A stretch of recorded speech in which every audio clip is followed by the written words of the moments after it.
तो आप सभी को नमस्कार और तीसरी सरकार अभियान के अंतर्गत गांव की आवाज कार्यक्रम के इस नए एपिसोड में आपका बहुत बहुत स्वागत है। जैसा कि हम सब ने अपने पिछले एपिसोड में ये चर्चा की थी कि पंचायत चुनाव के बाद जो पंचायत प्रतिनिधि हैं उनको किन किन चीजों के बारे में जानना जरूरी है और उसके बाद क्या क्या कार्रवाइयां होती हैं। और उसमें एक विषय निकल के आया था, वो था पंचायत समितियां। तो पंचायत समितियों के बारे में और ज्यादा जानने के लिए आज हमारे साथ हैं डॉक्टर चंद्रशेखर प्राण जी। तो सर आपका एक बार फिर से बहुत बहुत स्वागत है। धन्यवाद। तो जी। सर, जो अभी हमने अपने पिछले एपिसोड में बात की थी कि पंचायत समितियों का एक एक जो बहुत ही महत्वपूर्ण रोल होता है।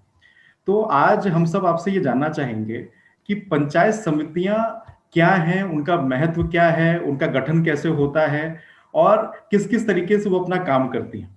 तो इन सब चीजों के बारे में हम आपसे आज जानना चाहते हैं। वास्तव में समितियां, जो ग्राम पंचायत की समिति है, वो बहुत महत्वपूर्ण है। इसके लिए पहली बार 29 जुलाई 1999 को राज्य सरकार की तरफ से अधिसूचना जारी की गई थी। 29 जुलाई 1999। जी। और उसमें ये बताया गया था कि ये कमेटियां होंगी, ये 6 कमेटियां बनेंगी। वैसे अधिनियम ये कहता है कि ग्राम पंचायत जो है वो अपनी समितियां बना सकती है। जी। अधिनियम में तो ग्राम पंचायत को ही समितियां बनाने का अधिकार है, लेकिन सामान्यतया होता यह है कि राज्य सरकार की तरफ से, लेकिन उसमें यह भी प्रावधान है कि राज्य सरकार की स्वीकृति के साथ ये काम आगे बढ़ेगा। तो राज्य सरकार जो है वो अपनी एक अधिसूचना जारी किया समितियों के बारे में कि एक रूपता बनी रहे। मोटे तौर से जो पहली समितियां बनेगी, मुख्य समितियां बनेगी, उनमें एक रूपता हो, इसके लिए पूरे प्रदेश में, जिससे कामकाज में सुविधा रहे पंचायतों के। इसके लिए फिर राज्य सरकार ने 29 जुलाई 1999 को, अब चुनाव हुआ था 1995 में, तो आप सोच सकते हैं 4 साल बिना समितियों की पंचायत चलती रही शुरू में, पहले दौर में। 1999 में 4 साल बाद जब उनका कार्यकाल खत्म हो रहा था, 99 तो एक तरह से चौथा साल, 5वां साल शुरू हो गया था, तो उस समय समितियां जो हैं की अधिसूचना जारी की गई थी। और उसके बाद 13 सितंबर को, चूंकि होता क्या है कि जैसे वो है, नियम है कि जो अधिनियम होता है, अधिनियम में जो प्रावधान हो जाते हैं, उन प्रावधानों के आधार पर एक नियमावली बनाई जाती है। जी। तो अधिसूचना जारी हो गई। अधिसूचना जारी होने के बाद फिर नियमावली बाकायदा बनी। तो 13 सितंबर 2002 को, अर्थात पहली पंचायत बीत गई थी, पहला 5 साल बीत चुका था, तो दूसरा जो 5 साल था, इतने महत्वपूर्ण कार्य को कैसे टलता रहा। 2002 में जाकर के 13 सितंबर को बाकायदा नियमावली बनी। तो अधिसूचना जारी हुई अधिनियम के अनुसार, फिर नियमावली बनी 2002 को, और उस नियमावली में पूरी प्रक्रिया तय की गई कि कैसे इसका गठन होगा, कैसे। अभी जो मैं पिछले एपिसोड में बता रहा था, तो नियमावली के अंतर्गत जो प्रक्रिया है उसी को बता रहा था। जी। तो जैसा कि मैंने कहा था कि वहाँ लोग चुनाव आपस में ही चुनेंगे, कोशिश रहती है कि सर्वसम्मति से हो जाए। अगर सर्वसम्मति से नहीं हुआ तो हाथ उठाकर मतदान के द्वारा होगा। और अगर मान लीजिए कि थोड़ा सा 2-3 लोग हो गए, तो उसमें प्रायोरिटी देखी जाती है, फिर आरोही क्रम देखा जाता है। उसके आधार पर जो सदस्य सबसे ज्यादा मत प्राप्त करता है, उसको उस कमेटी का वो सदस्य नाम घोषित किया जाता है। और ग्राम प्रधान जो है, उसी बैठक में ग्राम प्रधान को उसकी घोषणा करनी है। बाकायदा ये प्रावधान है, उसी में घोषणा करनी है। और घोषणा ही नहीं करनी है, बल्कि जितनी जब कमेटियां बन जाएंगी, तो उस कमेटी को एक कागज पर उतारना पड़ेगा और उसकी 3 प्रतियां बनानी पड़ेंगी। और उस पूरी जो बनेगी, पूरी प्रतिलिपि बनेगी उसकी, उस पर प्रधान की, और सेक्रेटरी की साइन होगी, सिग्नेचर से, संयुक्त हस्ताक्षर से सूची बनाई जाएगी, जी एक ग्राम पंचायत पर चिपका दी जाएगी उसके नोटिस बोर्ड पर, एक कॉपी एडीओ पंचायत को भेज दी जाएगी जो ब्लॉक में होता है पंचायत का इंचार्ज, जी और एक कॉपी डीपीआरओ को चली जाएगी। तो 3 कॉपियां होंगी, ये होगी, और सदस्य अपने आप जान जाएंगे, उन्हीं के बीच में कमेटियां होंगी कि ये कमेटी है, और सदस्य लोग अपने आप जान जाएंगे कि कौन कौन उसमें शामिल है। ये होगा। और जैसा मैंने कहा कि जब कमेटी फॉर्म हो गई तो हर कमेटी की बैठक जो है महीने में एक बार होना अनिवार्य है। जी हर कमेटियां महीने में एक बार जरूर बैठेंगी, जी उनकी बैठक होगी, उनका जो सब्जेक्ट होगा, और उनका कोरम तय है। नियमावली में उनका कोरम तय कर दिया गया है कि हर कमेटी का जो कोरम होगा कम से कम 4 सदस्यों का होगा। अच्छा 4 सदस्य कम से कम होंगे तभी कमेटी की बैठक को वैध माना जाएगा। अब एक बड़ी विसंगति है, विसंगति ये है कि कहा गया है कि हर कमेटी का जो सेक्रेटरी होगा, हर कमेटी का एक सभापति होगा जी और एक सेक्रेटरी होगा। जी तो सेक्रेटरी जो होगा वो जो ग्राम पंचायत का सेक्रेटरी है वही कमेटी का सेक्रेटरी होगा। जबकि शुरू के शासनादेश में, ये शासनादेश जो जारी हुआ था 1999 में, उस समय ये था कि चूंकि उस समय बहुउद्देशीय कर्मी पंचायत के साथ जोड़े गए थे, वो कल्याण सिंह का मंत्रिमंडल था उस समय, तो बहुउद्देशीय कर्मी जोड़े गए थे। अर्थात ये जो पानी का, नहर का काम देखता था, पेट्रोल, वो भी उसमें शामिल था। करीब 11-12 लोगों का पूरा एक ग्रुप जो होता था वो पंचायत के साथ जोड़ा गया था, अलग अलग विभागों के जो। तो उसमें शासनादेश में ये था कि ये सारे पंचायत के अधीन होंगे, ये बहुउद्देशीय कर्मी। तो जब ये पंचायत के अधीन होंगे विभिन्न विभागों के, तो जो जिस विभाग की से संबंधित है उस विभाग की कमेटी का सेक्रेटरी होगा। उस समय तो इस तरह से था, लेकिन अभी जो स्टैंडर्ड नियमावली बनी उसमें ये बन गया कि 2002 में कि जो पंचायत का सेक्रेटरी है वही हर कमेटी का सेक्रेटरी होगा। तो अब वो तो बड़ा संभव नहीं है कि अगर हर महीने होती है तो 6 दिन वो कितनी बैठकें में शामिल होगा, ये कुछ विसंगति है।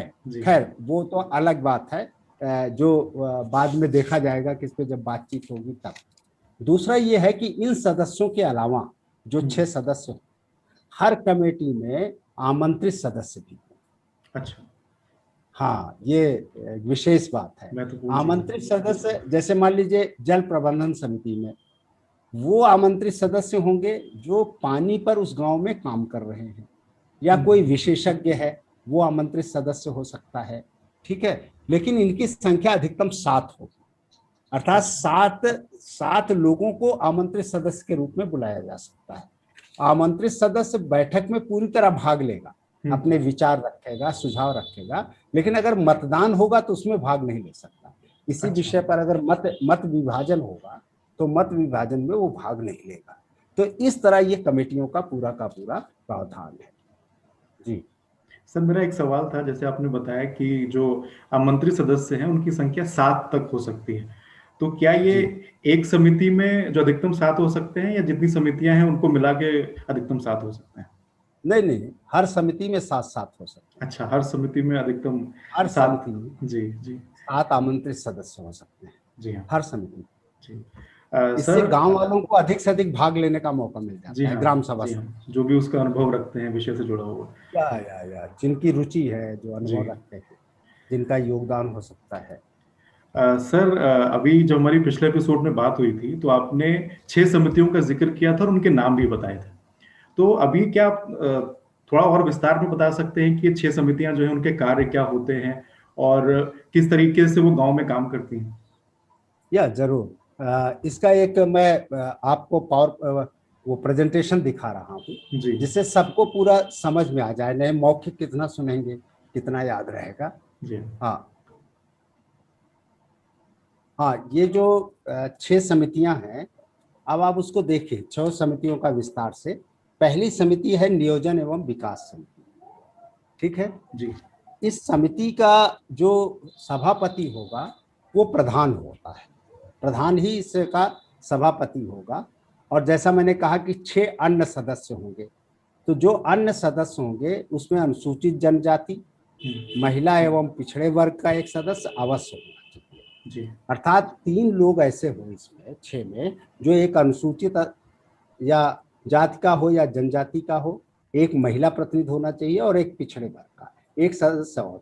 तो जैसे मैंने कहा था विशेष आमंत्रित भी इसमें होंगे जिनकी अधिकतम संख्या 7 होगी। तो ये समिति के गठन पर वो सीधे आपके सामने दिखाए। अब इसके अंतर्गत क्या क्या काम होंगे, कौन कौन से विषय या कार्य इसके अंतर्गत शामिल किए। एक तो ग्राम विकास की योजना बनाना, जी विषयों में कृषि है, पशुपालन है, गरीबी उन्मूलन है। ये 3 विषय हैं जो 29 सब्जेक्ट हैं। जी हाँ इन तीन विषयों के कार्यक्रमों का ये संचालन करेगा। सभी समितियों के नियोजन निर्माण में भागीदारी करेगा। उनमें जो भी नया प्लान बनेगा उसमें ये कमेटी भाग लेगी। और यही कमेटी जो है, जो ग्राम सभा की बैठक होगी, यहाँ खुली बैठक कहा गया है, तो जिसको खुली बैठक हम कहते हैं वो ग्राम सभा की बैठक होती है। तो ग्राम सभा की जो बैठक है उसमें लाभार्थियों का चयन सुनिश्चित करेगी। ये ग्राम सभा की बैठकों में लाभार्थियों का चयन सुनिश्चित करेगी। तो ये जो काम है ये नियोजन समिति करती है। जी दूसरी है शिक्षा समिति। शिक्षा समिति का भी सभापति प्रधान होता है। वास्तव में पहले इसका सभापति उप प्रधान हुआ करता था। जब उप प्रधान का पद था तो उप प्रधान इसका पदेन सभापति होता था। लेकिन चूंकि उत्तर प्रदेश में उप प्रधान का पद अब खत्म कर दिया गया है तो प्रधान ही एक तरह से अब इसका अध्यक्ष होने लगा है, सभापति होने लगा है। और इसमें भी वही है, 6 जो सदस्य होंगे उनमें वही अनुसूचित जात, महिला और पिछड़े वर्ग के सदस्य होंगे और विशेष आमंत्रित 7 होंगे। अब इसके जो कार्य होंगे, जो शासनादेश में या नियमावली में, शासनादेश में तो बहुत संक्षिप्त में था, नियमावली में उसका विस्तार से बताया गया है कि प्राथमिक विद्यालयों में जो विद्यार्थी होंगे उनकी उपस्थिति सुनिश्चित कराना, पढ़ाई का जो स्टेटस है, पढ़ाई का जो गुणात्मक रूप है कि वो गुणात्मक हो, उसकी जाके जांच करना कि पढ़ाई ठीक से हो रही है कि नहीं, इसको देखना। छात्र वृत्ति जो बच्चों को मिलती है उसका सही ढंग से बंटवारा हो रहा है कि नहीं, वो जिस बच्चे को चाहिए उसको मिल नहीं रहा है। दूसरे जो पंचायत विद्यालय का ढांचागत सुविधा है, ढांचागत सुविधा में जैसे कि भवन कैसा है, पानी का ठीक से व्यवस्था है या नहीं, शौचालय ठीक से काम कर रहा है या नहीं, ये सारी चीजें जो है इसको देखना। बच्चों को प्रॉपर किताबें मिली हैं नहीं, ड्रेस मिला है या नहीं, वहाँ साफ सफाई है या नहीं, ये सारी चीजें देखना। और देखने के बाद उसकी रिपोर्ट बनाना और बाद में जब ग्राम पंचायत की बैठक होगी तो उसमें जाके प्रस्तुत करना, जिससे वहाँ जो कमी हो उसको ठीक किया जा सके। ठीक इसी तरह से अगर कोई विद्यालय में समस्या आ रही है, वो समस्या टीचर्स को लेकर के है, पढ़ाई को लेकर के है, अनुशासनहीनता को है, वहाँ के शिक्षकों, जो भी समस्याएं हैं उन समस्याओं के बारे में एक लिखित रूप से यही कमेटी रिपोर्ट तैयार करेगी और वो जिला बेसिक शिक्षा अधिकारी को भेजेगी। ये भी इसकी जिम्मेदारी इसको दी गई है कि ऐसा होता है तो उसको भेजे, जिस पर उस पर उचित कार्यवाही आगे हो सके। दूसरा ये है कि विद्यालय में एक ऐसा वातावरण बन सके जहाँ बेहतर तरीके की शिक्षा दी जा सके, तो जिसको गुणात्मक शिक्षा कहते हैं। तो गुणात्मक शिक्षा कैसे मिले, इसके लिए माहौल बनाना, वातावरण तैयार करना। अब उसके बहुत सारे तरीके हो सकते हैं कि कुछ बाहर से लोगों को भी बुलाना, वहाँ कुछ सांस्कृतिक कार्यक्रम करना, कुछ बच्चों के लिए खेलकूद के शिक्षा, जिसमें शिक्षा मिल सके, ये कैसे हो सकते हैं। दूसरा वहाँ ये देखना कि ठीक से माहौल ठीक रहे, कहीं इस तरह से ना हो कि बच्चों की पढ़ाई में व्यवधान आ रहा हो। ये सब इस कमेटी की जिम्मेदारी है। दूसरा ये है कि यही कमेटी जो है अभिभावकों के साथ भी संपर्क करेगी जी। और उनके साथ बीच में बैठकें करना, बच्चों और अभिभावक और स्कूल के बीच में समन्वय स्थापित करना, ये काम इस कमेटी का, ये भी इस कमेटी के उसमें आता है। अगली कमेटी है निर्माण समिति। ये जो निर्माण समिति है इसमें इसका जो सभापति होगा वो कोई वार्ड मेंबर अपने में से चुनेंगे। ग्राम पंचायत जो होगी वो इसमें से बताया ना, वो ग्राम पंचायत जो है जब सदस्य चुन लिए जाएंगे तो ग्राम पंचायत उसमें से एक व्यक्ति को बहुमत के आधार पर अध्यक्ष के रूप में, सभापति के रूप में चुनेगी, जी उसको वो करेंगे।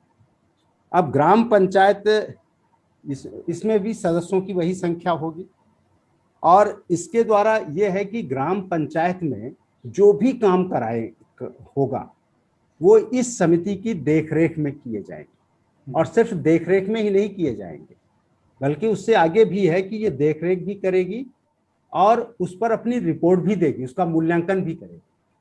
उसके गुणात्मक मूल्यांकन के आधार पर ही उस काम को फाइनल किया जाएगा और उसका भुगतान भी उसी आधार पर होता है।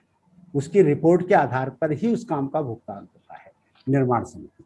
तो सभी तरह के निर्माण कार्य जितने हैं सब निर्माण समिति के अधीन होंगे। दूसरा है स्वास्थ्य एवं कल्याण समिति, चौथा। इस समिति का भी सभापति जो है वो वार्ड मेंबर से ही होगा, बाकी 6 सदस्य होंगे उसके अलावा, जी और आमंत्रित सदस्य होगी।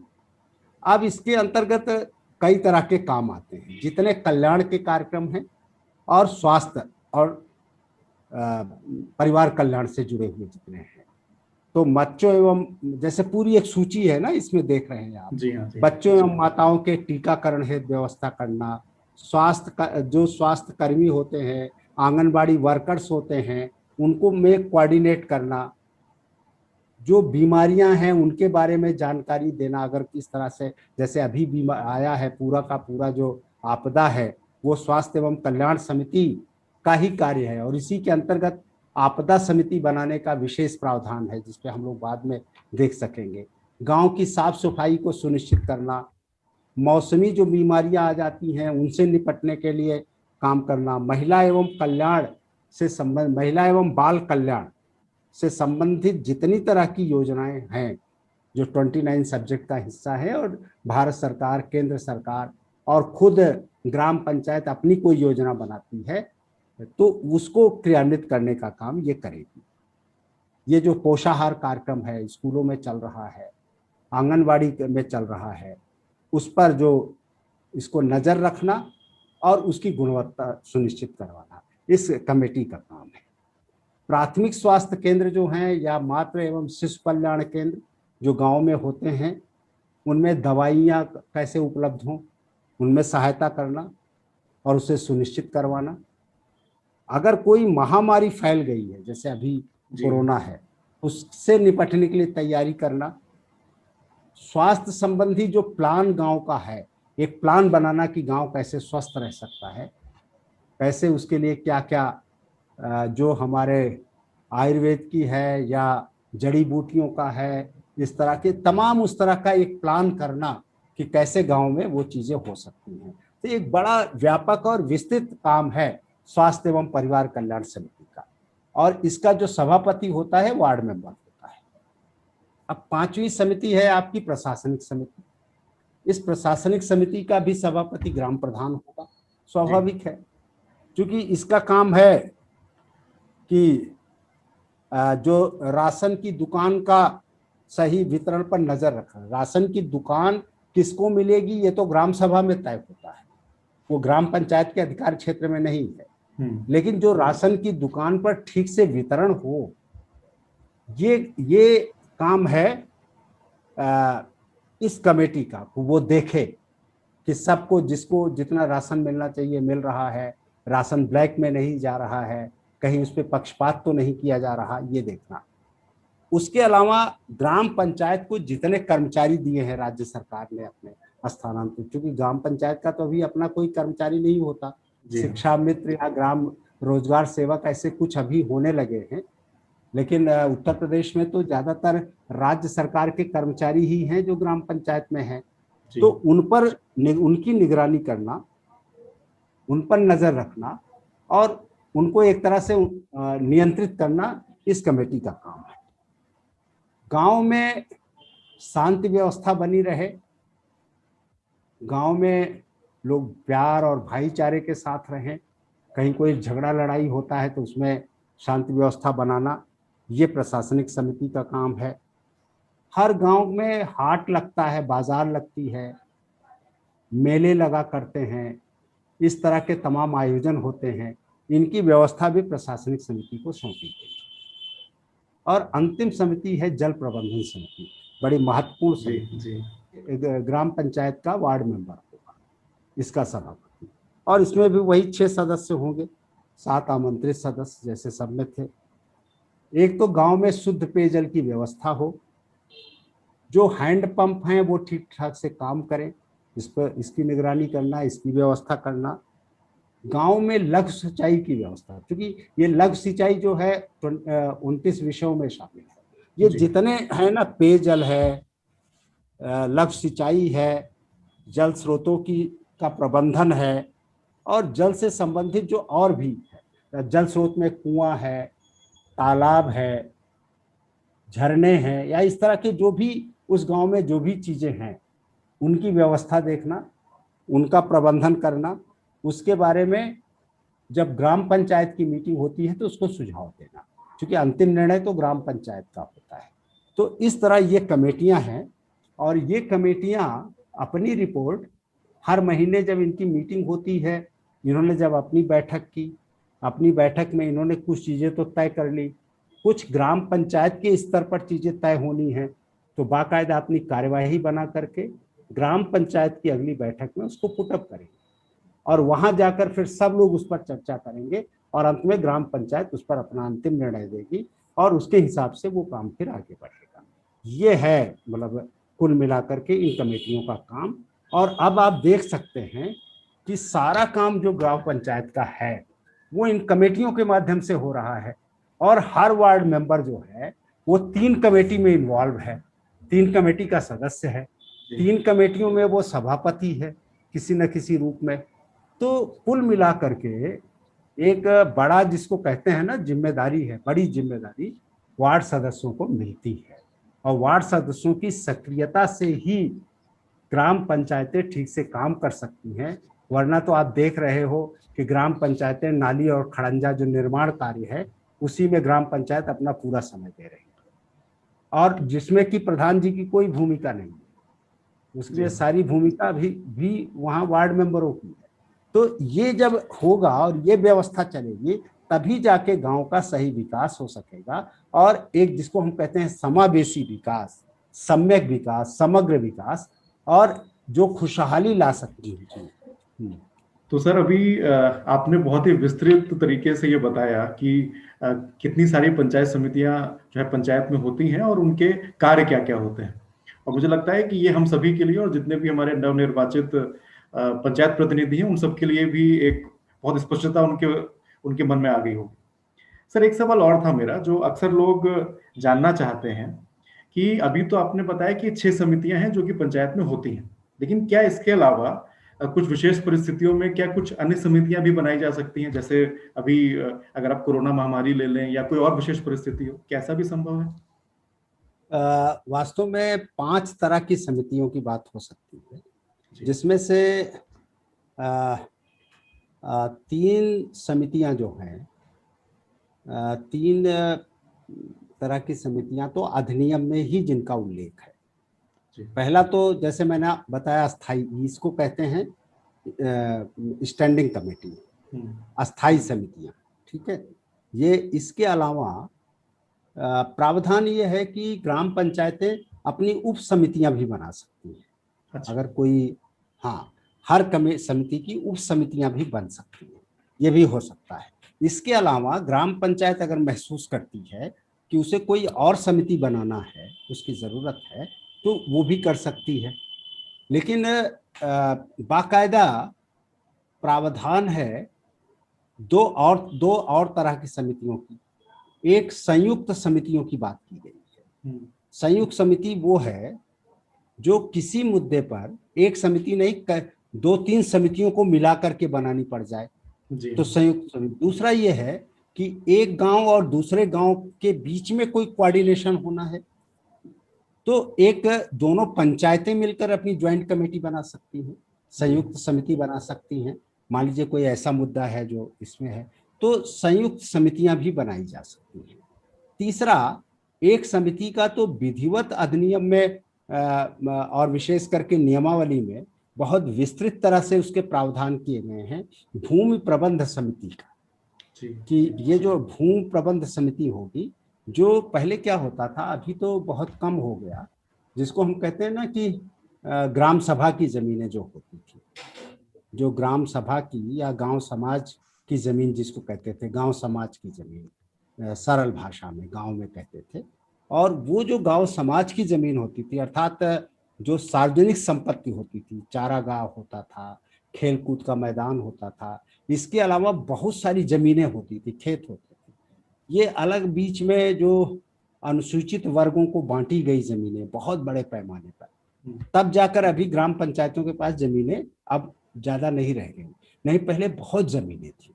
तो उन सारी जमीनों के देखरेख के लिए शुरुआती दौर से 1947 से ही भूमि प्रबंध समितियां बनाई जाती थी हर ग्राम पंचायत में। अभी तो उनका काम थोड़ा कम हो गया है भूमि प्रबंध समिति का, लेकिन वो है, राजस्व समिति भी थी। तो जो मैं कह रहा था कि भूमि प्रबंध समिति है और उसे एक तरह से राजस्व समिति भी कहते थे, भूमि प्रबंध समिति या राजस्व समिति। दूसरा मैं कह रहा था कि चौथा और था जो पैरेलल कमेटियां बनाते हैं विभाग, जैसे बेसिक शिक्षा परिषद जो है वो अपनी शिक्षा समिति पैरेलल बना देता है। अभी ये राष्ट्रीय स्वास्थ्य मिशन की एक कमेटी बन गई, कुछ और कमेटियां बन जाती हैं। तो ये असंवैधानिक कार्य है, इसे नहीं करना चाहिए, संविधान इसकी अधिनियम इसकी अनुमति नहीं देता, लेकिन ये कमेटियां बन रही हैं। खैर व्यवस्था की दृष्टि से तो उससे पंचायत की जो अपनी समितियां हैं वो निर्जीव हो जाया करती हैं, वो निष्प्रभावी हो जाया करती हैं। लेकिन यह है कि विशेष परिस्थितियों में जैसे आपदा प्रबंध समिति बनाने का संविधान अधिनियम में ही प्रावधान किया गया है कि अगर कोई इस तरह की महामारी या आपदा आती है तो उसके लिए ग्राम पंचायत अपनी विशेष समिति बना सकती है। तो जैसे मैंने कहा कि कोई विशेष परिस्थितियों में ग्राम पंचायत को समितियां बनाने का अधिकार है, उप समितियां बनाने का अधिकार है, तो इस तरह वो कर सकती है ग्राम पंचायत। जी सर, ये एक ऐसा सवाल था जो अक्सर लोगों को स्पष्ट नहीं होता और अक्सर लोग इसमें बड़ा परेशान हो जाते हैं। तो सर आज का एपिसोड मुझे लगता है कि सभी दर्शकों के लिए बहुत ही उपयोगी रहा होगा, क्योंकि इसमें पंचायत समितियों का जिस तरह से आपने जिक्र किया और जिस तरीके से उनकी पूरी विस्तृत जो भी उनके कार्य हैं, दायित्व हैं, कितनी समितियां होती हैं, और खासकर कि जो ये 6 समितियां हैं उत्तर प्रदेश में, इसके अलावा भी क्या विशेष परिस्थितियों में कुछ समितियां बन सकती हैं, ये सारी चीजें आज आपने इस एपिसोड में बातें की। लेकिन अभी बातें और भी हैं, विषय और भी हैं, उसको हम लोग आगे के एपिसोड में भी उसके ऊपर चर्चा करते रहेंगे सर। लेकिन आज के एपिसोड में जो आपने जानकारी दी, हम लोग को एक तरह से मार्गदर्शन दिया, उसके लिए आपका बहुत बहुत धन्यवाद। अगले एपिसोड में हमें यह भी चर्चा करना चाहिए, दो तीन विषय और बड़े महत्वपूर्ण हैं इस समय। एक तो यह है कि पंचायत अपना कामकाज कैसे करे, ठीक है, वह दूसरा ये भी देखना है कि ग्राम प्रधान का क्या स्टेटस है पंचायती राज व्यवस्था में, वार्ड सदस्यों का क्या स्टेटस है, दोनों को मिल करके कैसे काम करना है, एक तो इस पर बातचीत होनी चाहिए। दूसरा ये होना चाहिए कि कम से कम आगे आने वाले दिनों में पंचायतें बेहतर तरीके से अपने काम को कैसे आगे ले जा सकती हैं, ठीक है, कैसे वो सिर्फ निर्माण कार्यों में ही न रह करके और कैसे वो मानव विकास और सामाजिक विकास के काम को आगे ले जा सकती हैं मुख्य रूप से, और विशेष करके वार्ड के स्तर पर क्या क्या काम हो सकता है और गांव के स्तर पर क्या होगा। तो वार्ड सभा या वार्ड जो है, जिसे हम वार्ड सभा कह सकते हैं, वार्ड सभाएं कैसे अपने तरीके से काम कर सकती हैं और ग्राम सभाएं कैसे उसमें ग्राम सभा का एक को मजबूत कैसे और बना सकती हैं, इस बारे पर भी हमें अभी से ही प्रतिनिधियों के साथ बात करना चाहिए, जिससे उनका मानस साफ हो सके और वो आगे का रास्ता बेहतर तरीके से अपना तय कर सके। तो अगले एपिसोड में देखा जाएगा कि हम लोग इस पर भी उनके साथ चर्चा करें। बिल्कुल सर, ये जो आपने विषय बताया ये बहुत ही महत्वपूर्ण है अभी के लिए, समय के लिहाज से भी। तो हम इन्हीं पर अपने आगे के एपिसोड्स बनाएंगे। और आज के लिए आपने इतनी सारी जानकारियां दी, इतनी सारी चीजें बताई, आपका इसके लिए बहुत बहुत धन्यवाद। और अगले एपिसोड में सभी दर्शकों के लिए एक बार फिर से हम लोग साथ में आए। सब धन्यवाद।